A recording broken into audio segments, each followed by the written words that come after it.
Join Sid for this edition of It's Supernatural. Bonjour, Citroën ici avec mon ami le docteur Michael Brown, un érudit en ce qui concerne certaines langues sémitiques. Il parle, lit et écrit dans 12 langues différentes. Son doctorat est de l'université de New York. Et Mike, il y a de nombreuses années, vous le savez peut-être ou pas, j'ai orchestré un débat entre un rabbin orthodoxe et le docteur Michael Brown sur qui est Jésus. Et en sortant du débat, j'ai vu ce qui semblait être un très vieux juif orthodoxe avec le yarmulke et les tresses, etc. Et j'ai eu une conversation avec lui. Et je lui ai dit, « Rabbin, quelle est votre opinion sur Ésaïe 53 ?» Et ce rabbin a dit, « Je ne peux pas vous dire quelle est mon opinion. Je ne peux que vous dire ce que l'ancien rabbin a dit.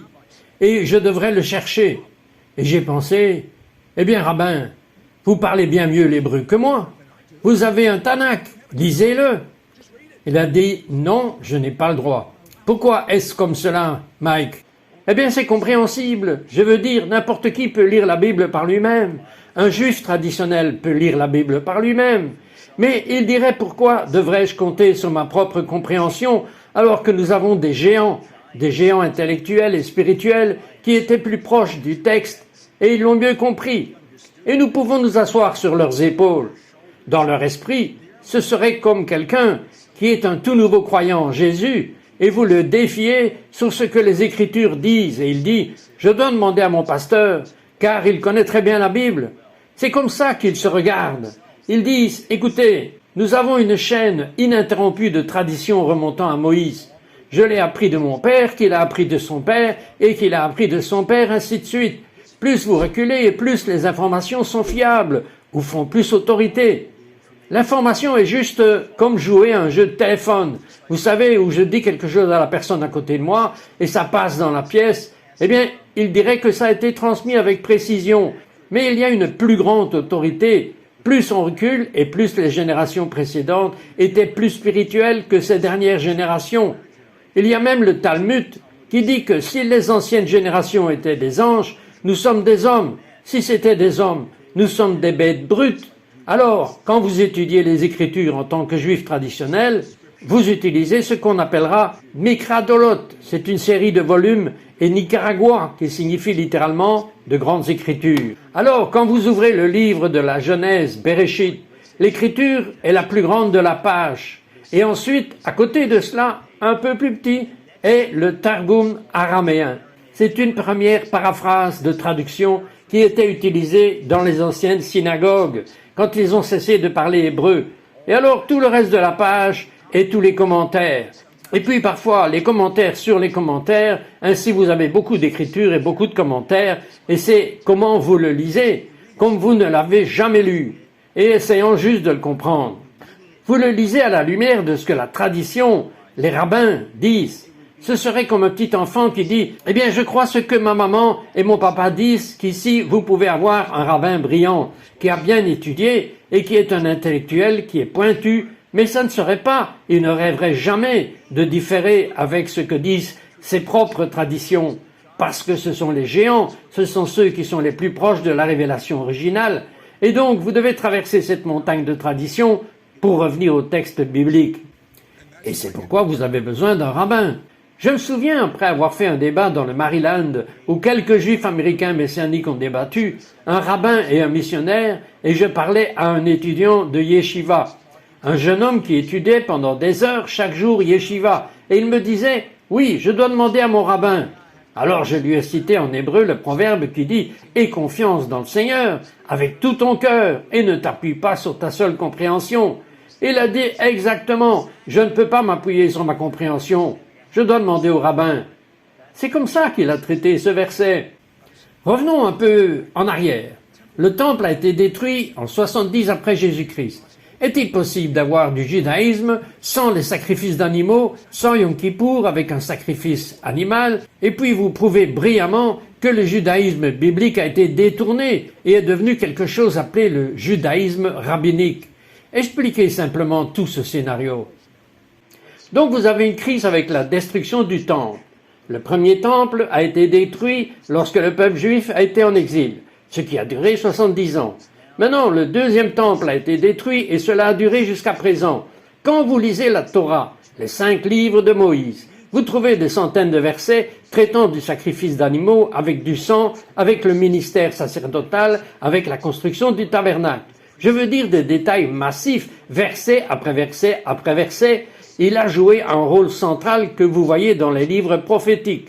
L'importance du temple, et c'était l'endroit où Dieu voulait faire connaître sa présence. Et s'il était en colère contre Israël, alors il jugeait, et le jugement ultime était la destruction de sa propre maison, la destruction de son propre temple, et la dispersion de son peuple. Donc, maintenant, vous avez le temple détruit pendant la première révolte juive, qui a duré de 66 à 74 après Jésus-Christ. Et maintenant, vous avez quelques décennies après cela, le peuple juif s'est même dispersé de Jérusalem. Vous avez une crise massive et vous avez eu les Sadducéens. C'était l'un des groupes et il y avait le temple basé sur les grands prêtres et autres. Ils ont en quelque sorte dirigé cet établissement.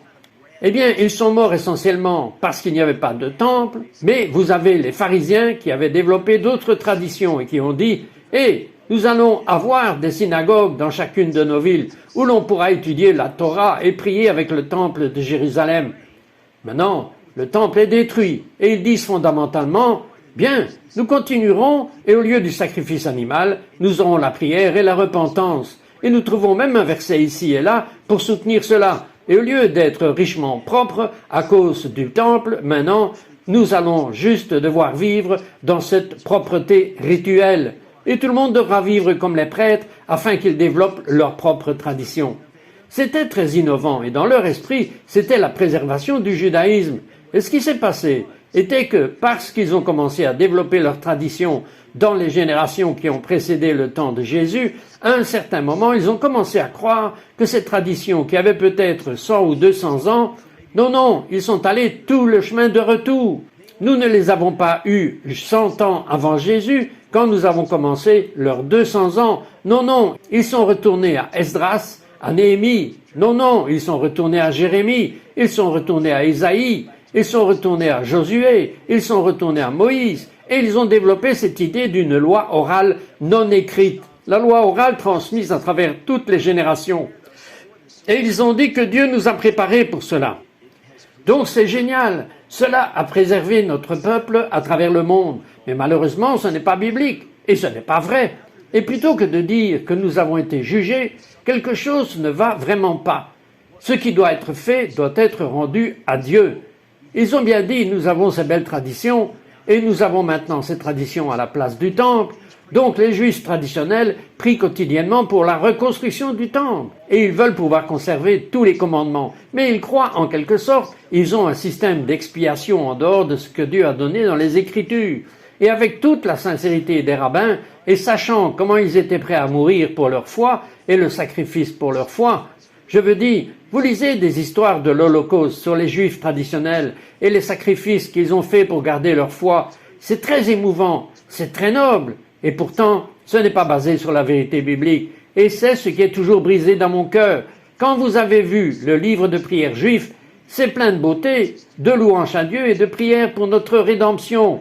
Et je l'ai lu parfois, et je suis tombé à l'arrêt en pleurant parce qu'aucun peuple n'est si proche, et pourtant si loin en ce qui concerne le juif traditionnel. Mais vous faites remarquer que les rabbins orthodoxes pointent vers une écriture qui justifie la loi orale avec le Talmud et les traditions. Donc c'est très intéressant. Si vous dites à un juif traditionnel, bien vous prétendez qu'une loi orale a été adoptée à travers les siècles, où en est-il fait allusion ou écrit dans les Écritures? Vous savez, par exemple, on sait qu'il y a divers passages qui disent que Moïse a écrit tout ce que Dieu lui a donné, et puis nous avons des références à dire pour la Torah, pour les autres livres de la loi, à travers l'Ancien Testament, que cela commence à Josué 8. Alors, où est cette tradition qu'on ne voit nulle part? Cela semble être un fantôme, et ils diront bien, regardons Exode 24, où il est dit que Dieu a dit à Moïse d'écrire tous les commandements qui étaient juste donnés à ce stade.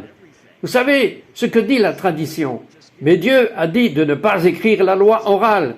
Mais attendez, vous dites maintenant que nous allons ajouter quelque chose en disant n'écris pas les autres trucs, c'est juste ne rien créer. Ou en Ésaïe, excusez-moi, dans Exode, chapitre 34, où Dieu dit à Moïse, écris ces mots, car c'est conformément à ces paroles que je ferai une alliance avec toi et la maison d'Israël. Les rabbins disent, ah, je vais faire pi, cela signifie sur la bouche de. Et donc, c'est selon l'interprétation orale de ces mots. Non, non, l'hébreu signifie simplement selon ces paroles et de manière fascinante, il est dit de les écrire et les versets qui auraient fait référence à une tradition orale, quand vous creusez, ils disent en fait le contraire. Donc les rabbins doivent avoir un argument du silence et ils doivent dire cela. Regardez la violation du Shabbat. Si vous avez violé le Shabbat, la peine était la mort. Si vous avez travaillé le jour du Shabbat, et pourtant nulle part la Torah ne définit ce qu'est le travail. Nulle part il ne dit ce qu'est le travail. Alors, comment Dieu pourrait-il vous donner une loi prévoyant la peine de mort si vous travaillez alors qu'il ne vous dit pas ce qu'est le travail? Et je dis bien pourquoi Dieu entre dans ces détails sur les sacrifices et les offrandes, page après page, au point que la Mishnah dit que les lois des sacrifices pour lesquelles nous avons tant de textes, mais les lois sur le Shabbat sont comme des montagnes suspendues à la tradition. Eh bien, la réponse est parce que les lois concernant le Shabbat sont massivement complexes. Alors, dans une communauté agraire comme Israël, eh bien, c'était assez bien compris ce qu'était le travail. Et qu'est-ce que le travail était? Tu ne travailleras pas dans le champ, tu ne referas pas ces choses basiques, tu ne construiras pas ta maison. Et quand une affaire est survenue et que quelqu'un a violé le Shabbat, Moïse est allé voir le Seigneur. Mais s'il avait toutes les traditions, pourquoi a-t-il dû aller voir le Seigneur 4 fois dans la Torah? Il ne savait pas quoi faire et il est allé voir le Seigneur. Et le Seigneur lui a dit, dans ce cas, ok, cet homme a brisé le Shabbat, voici comment il devrait être mis à mort. Dieu lui a donné l'information parce qu'il n'avait pas l'interprétation orale de tout le reste. Donc, plus vous creusez, plus le concept s'effondre. Et puis, vous lisez toute la Bible hébraïque, lisez-la en hébreu, lisez-la dans n'importe quelle traduction. Il n'y a pas de loi orale. Ce n'est tout simplement pas là. Et au jour de Jésus, les pharisiens n'ont pas prétendu avoir une loi orale en cours, surtout le chemin de retour à Moïse. Ils avaient les traditions de leur père, des dernières générations, c'est tout. Et puis ils ont dit, non, non, ça ne retourne pas au loin. Et c'est fondamentalement un mythe.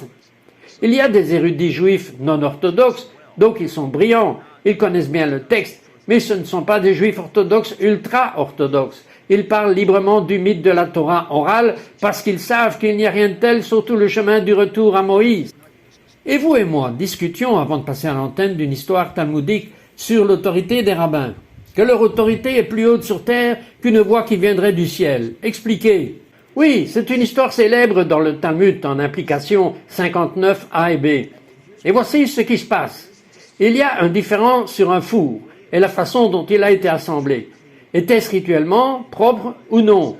Et le rabbin Liazer, qui était le plus grand sage, le plus grand érudit rabbinique de sa génération, c'est, vous savez, le début du IIe siècle. Donc, comme 100 ans après Jésus, ou presque à ce moment-là, alors il le prononce propre et les rabbins disent qu'il est impur. Alors il sait qu'il a raison. Il va avec les meilleurs arguments juridiques et il continue à discuter. Alors il a demandé une confirmation divine. Et il a dit, si la décision de justice me convient, alors laissez ce caroubier être déraciné. Et bien sûr, il est déraciné. Et le rabbin a dit, nous n'acceptons pas le témoignage d'un arbre. Il a dit, très bien, si la décision est selon moi, les eaux de la rivière vont s'arrêter. Et elles se sont arrêtées. Et ils disent, nous n'acceptons pas le témoignage d'une rivière.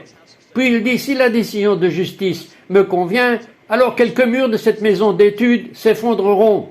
Et ils ont commencé à s'effondrer. Et un autre rabbin se lève et les réprimande. Et bon, c'est juste notre différend. Qu'est-ce que cela a à voir avec vous? Il a dit, ok, si la loi me convient, alors laissez Dieu lui-même le confirmer. Et il y a une voix céleste qui le confirme. Et un autre rabbin se lève et il prend une citation de Deutéronome 30, l'applique mal, et cela annule la voix du ciel. Et le texte de soutien qu'ils utilisent dit de suivre la majorité. Le problème est que quand vous regardez ce verset, Exode 23, verset 2, il dit de ne pas suivre la majorité pour faire le mal. C'est sorti de son contexte, c'est littéralement arraché de son contexte, alors que le texte original dit de ne pas suivre la majorité.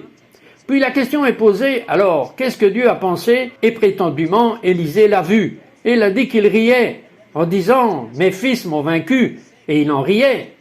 Mais c'est vraiment une histoire tragique, parce que la leçon des rabbins est que la Torah est un document vivant, et à chaque génération, il y a des sages vivants pour comprendre ce que cela signifie et pour l'appliquer. C'est comme si la Cour suprême décidait ceci, ou le tribunal local décidait ceci. C'est la loi. Vous n'attendez pas de voix du ciel et de révélation. Le problème est que c'est finalement la parole de Dieu dont nous parlons. Et la décision est que si vous venez avec des miracles, vous prêchez la vérité de Dieu, et Dieu le confirme avec des miracles, comme il l'a fait avec Moïse. Mais nous n'écoutons pas les miracles, ok? Et si Dieu lui-même parle du ciel, nous n'écoutons pas la voix de Dieu. Nous suivons la règle de la majorité. Et cela devient au point que Moïse Mammouth et ceux qui ont vécu au XIIe siècle, dans son introduction à son commentaire dans la Mishnah, il explique que si vous avez 1000 prophètes du calibre d'Élie, tous les bons hommes qui marchent uniquement avec Dieu et dont les paroles ont été confirmées par des signes et des miracles, vous avez 1000 prophètes de ce calibre et 1001 rabbins. Et les 1001 rabbins disent que c'est la décision de la majorité que vous devez suivre. Alors, vous découpez le texte brut des Écritures parce que nous devons nous en tenir à ce que disent les rabbins. Vous avez coupé la confirmation miraculeuse. Vous coupez la voix de Dieu lui-même. Vous avez coupé le témoignage prophétique et cela vous laisse captif de la tradition. Il n'y a pas moyen de s'en sortir. Et il peut y avoir eu de grande sincérité des rabbins derrière cela, et c'était leur façon de gouverner et de prendre soin d'Israël et d'être pratique. Mais quels sont les résultats? C'est que vous excluez la voix de Dieu et le témoignage miraculeux et vous le laissez sur la base de l'opinion majoritaire. Montrez-moi cela n'importe où dans la Bible. Maintenant, Yeshua le met de cette façon. Il a dit, si un aveugle suit un autre aveugle, n'est-ce pas tous les deux qui vont tomber dans le fossé? En effet, ce que vous venez de me décrire a littéralement rendu notre peuple aveugle à la simple vérité de la Torah. Maintenant, vous avez écrit un livret que nous avons publié appelé « Yeshua, qui est-il » Et pourriez-vous nous donner quelques-unes des déclarations que vous faites dans ce livret? Qui est-il? Qui est Jésus? Quand vous m'avez demandé d'écrire cela, je me souviens que vous avez continué à m'appeler Mike. Combien de temps est-ce que cela va vous prendre? Et j'ai senti qu'il y avait certaines perspicacités. Je sentais que j'avais un droit, en quelque sorte, d'obtenir l'essence des choses. Et à travers cela, de vraiment communiquer. Donc je pense que tout le monde qui regarde y trouvera vraiment une ressource riche.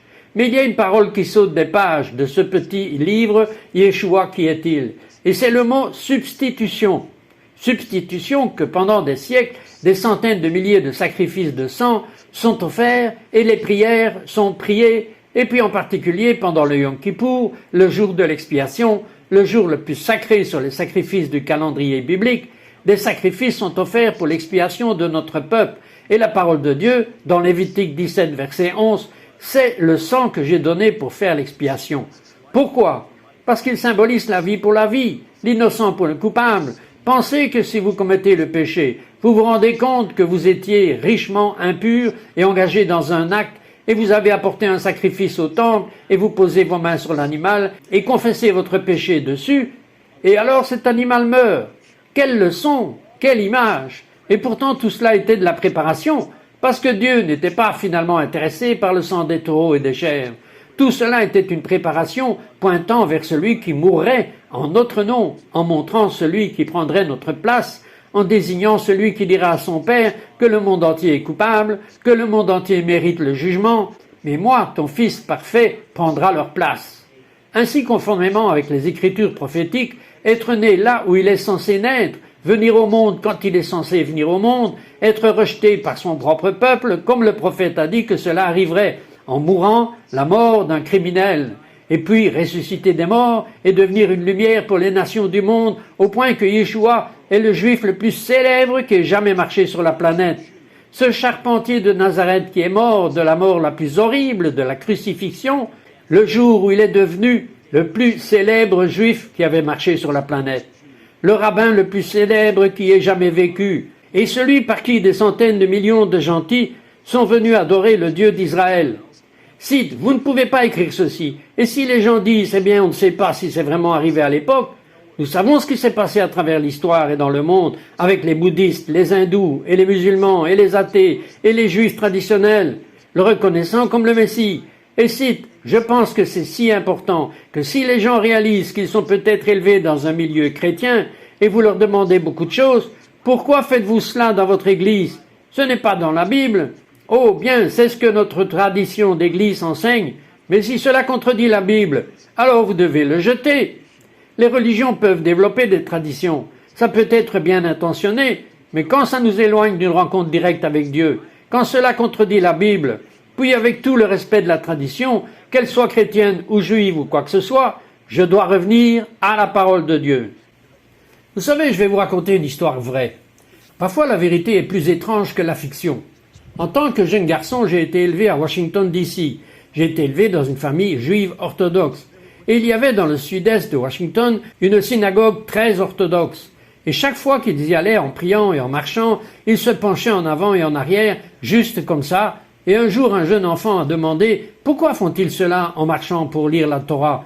Alors ils ont dit « Oh, il y a de nombreuses années, il y avait un tuyau avec lequel vous vous frappiez la tête. Alors que vous marchiez pour lire la Torah, alors vous vous penchiez comme ça pour lire la Torah. Maintenant, le tuyau est parti et nous le faisons toujours. » Tradition! Maintenant, c'est une sorte d'histoire humoristique, mais ce n'est pas drôle si dans cette vie, vous ne pouvez pas avoir votre propre connaissance expérientielle de Dieu basée sur la vérité. Et vous savez quoi? La vérité n'est pas toute cette tradition. Non, la vérité est très simple. Quand vous apprenez à connaître le Dieu qui est pur, amour, quand vous apprenez à le connaître par vous-même et que vous honorez ces deux commandements dans la Torah et dans la Nouvelle Alliance, aime le Seigneur ton Dieu de tout ton cœur, de toutes tes forces, de tout ton être, et ensuite aime ton prochain comme toi-même. Cela résume toute la loi. Et pour marcher dans ce genre d'amour, vous ne pouvez pas vous discipliner suffisamment. Vous devez avoir le Messie d'Israël qui vit à l'intérieur de vous, et qu'il soit votre sauveur, qu'il soit votre expiation pour le péché, qu'il soit, comme Mike Brown vient de le dire, votre remplaçant. Et si ce n'est pas lui, nous n'avons pas de Messie. Le Messie, selon Daniel, le 9e chapitre, devait venir et être retranché et mourir pour nos péchés avant que le temple ne soit détruit. Le temple a été détruit en 70 après Jésus-Christ. Si vous connaissez le Messie, vous connaîtrez Dieu. Si vous connaissez le Messie, vous saurez à propos de Dieu, mais si vous l'expérimentez par vous-même, personne ne pourra jamais vous enlever cette connaissance. Il y a 50 ans, j'ai eu une rencontre avec le Dieu vivant. Il y a combien d'années que vous êtes devenu un juste croyant au Messie, Mike? 49 ans pour moi. Eh bien, vous devez vous lever selon la Torah quand je rentre. Je suis plus vieux que vous. Mais pour parler sérieusement, j'ai écrit un certain nombre de livres, mais Mike s'est surpassé, comme il l'a expliqué dans son livret « Yeshua, qui est-il ?» Et puis il a écrit une autre chose pour moi, appelée « Les rabbins ont-ils raison ?» qui montre comment ils ont littéralement détourné le judaïsme.